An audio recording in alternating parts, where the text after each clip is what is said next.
शारीरिक रूप से कमजोर अध्यक्ष योगेंद्र ठाकुर, कौन बचाना चाहता है अध्यक्ष की कुर्सी? विधायक, सीएमओ परिवार बताए क्या पद संभालने की स्थिति में है योगेंद्र ठाकुर? नगर परिषद कटंगी अध्यक्ष योगेंद्र ठाकुर के अस्वस्थ होने का मामला समय बीतने के साथ और बड़ा होता जा रहा है। 7 जनवरी 2025 को वह गंभीर बीमारी से ग्रसित हुए और आज तक वह पूरी तरह से ठीक नहीं हो पाए हैं। अध्यक्ष के अस्वस्थ होने के कारण शहर में तमाम तरह के विकास कार्यों पर विराम लगा हुआ है और कार्यालय के शासकीय कार्य प्रभावित हो रहे हैं। ऐसी स्थिति में कांग्रेस पार्टी के पार्षदों ने हाईकोर्ट में याचिका लगाने की तैयारी की है। इस बीच गत दिवस 4 जुलाई को नगर परिषद में एक विशेष सम्मेलन का आयोजन हुआ। कथित तौर पर इस सम्मेलन की अध्यक्षता शारीरिक रूप से अस्वस्थ योगेंद्र ठाकुर ने की। विशेष सम्मेलन में विधायक गौरव सिंह पारदी भी उनके साथ में थे, जिन्होंने पूरी बैठक के दौरान मोर्चा संभाले रखा। विशेष सम्मेलन में भाजपा और कांग्रेस दोनों ही दलों के 12 पार्षदों ने मध्य प्रदेश नगरपालिका अधिनियम 1961 की धारा 48 की कंडिका 1, 2, 3, 4 का जिक्र करते हुए अपना अभिमत रखा। धारा 48 नगर पालिका अध्यक्ष को पद से हटाने की प्रक्रिया से संबंधित है। इस धारा के अनुसार अध्यक्ष को हटाने की कार्रवाई शुरू की जा सकती है।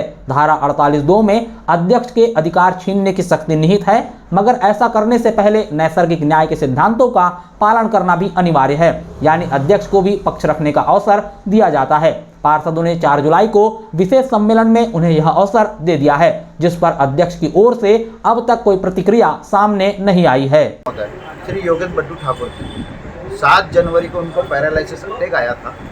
उसके बाद से उनका उपचार चलते रहा। आज दिनांक तक वो अस्वस्थ, परिपूर्ण तरीके से ठीक नहीं हुए। भगवान उनको दीर्घायु दे, स्वस्थ रखे, अच्छा रखे। परंतु आज सीएमओ साहब से हमने पूछे कि ये सब बुलाने के पीछे आपका रीज़न क्या था, तो उनने बताया कि मैं ये चाह रहा हूँ कि आप लोग अगर सहमत हो जाओगे तो मैं योगेंद्र बड्डू ठाकुर की साइन से सब बड़े पेमेंट निकाल देंगे। तो हमने बोले कि नहीं साहब, ऐसा नहीं। क्या होता है, आज वो व्यक्ति उस स्थिति में नहीं है कि सब चीज़ों को समझ ले, बूझ ले और कर ले। आप कोई भी काम नियम व्रत करें, नियम के बाहर आप करोगे तो आप तकलीफ में आओगे।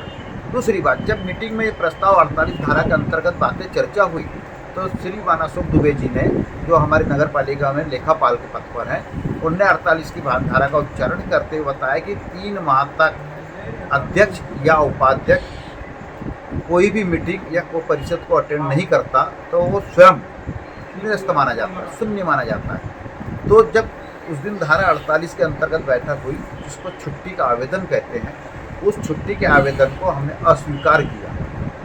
दूसरी बात, आज बड्डू भाऊ इस स्थिति में नहीं है हमारे नगर पालिका के अध्यक्ष में कि वो उस पद को संभाल सके। अगर वो इस पद को संभालने लायक की स्थिति में होते तो पूरी परिषद उनके साथ कंधे से कंधा मिला के काम करती। हम चाहते हैं हमारा भाई अच्छा रहे, स्वस्थ रहे और उसको ज़्यादा लोड ना दिया जाए, क्योंकि उसका बहुत बड़ा ऑपरेशन हुआ है। जगजाहिर बात है कि योगेंद्र ठाकुर वर्तमान स्थिति में नगर परिषद के अध्यक्ष का कामकाज संभालने के लिए शारीरिक तौर पर सक्षम नहीं है।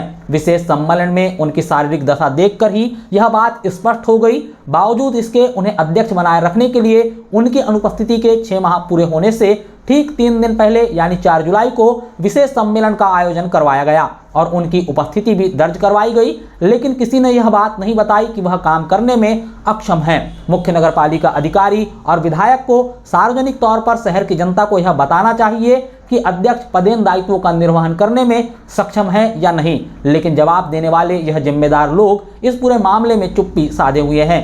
यही सवाल अध्यक्ष योगेंद्र ठाकुर के परिवार से भी है। इन्हें भी बताना चाहिए कि क्या योगेंद्र ठाकुर पूरी तरह से स्वस्थ हो चुके हैं और वह पहले की तरह नगर परिषद चला सकते हैं। 7 जुलाई को नगर परिषद में अध्यक्ष की अनुपस्थिति के 6 माह पूरे होने जा रहे थे। अध्यक्ष महोदय पिछले 6 से 7 महीने से अस्वस्थ है और वो एक गंभीर बीमारी से जूझ रहे हैं।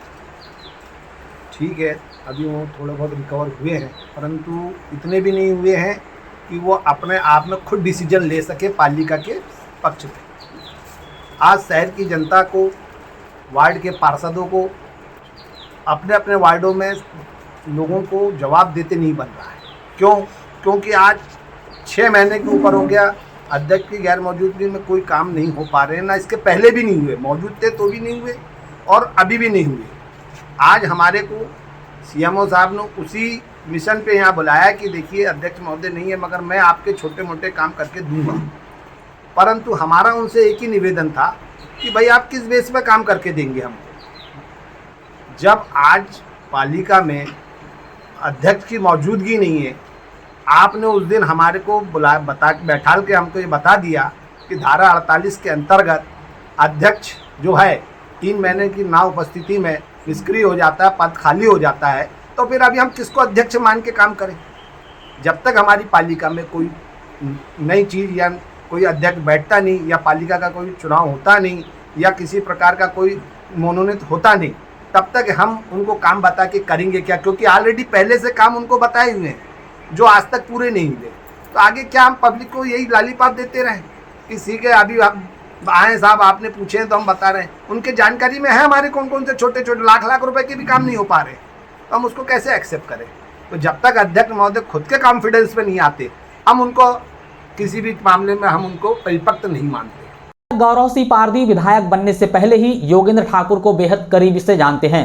आखिर विधायक आज यह क्यों नहीं समझ पा रहे हैं कि योगेंद्र ठाकुर की शारीरिक स्थिति क्या है? क्या वह ठाकुर परिवार को यह नहीं समझा पा रहे हैं कि मौजूदा वक्त में योगेंद्र ठाकुर की स्थिति सामान्य नहीं है? योगेंद्र ठाकुर विशेष सम्मेलन में जिस तरह से आए और पूरी बैठक के दौरान खामोश रहे, उनके स्वास्थ्य को लेकर चर्चा हो रही है। उनकी स्थिति को देखने के बाद एक चर्चा खूब हो रही है कि ठाकुर परिवार को दिल बढ़ाकर योगेंद्र ठाकुर का अध्यक्ष पद से इस्तीफा दिला देना चाहिए।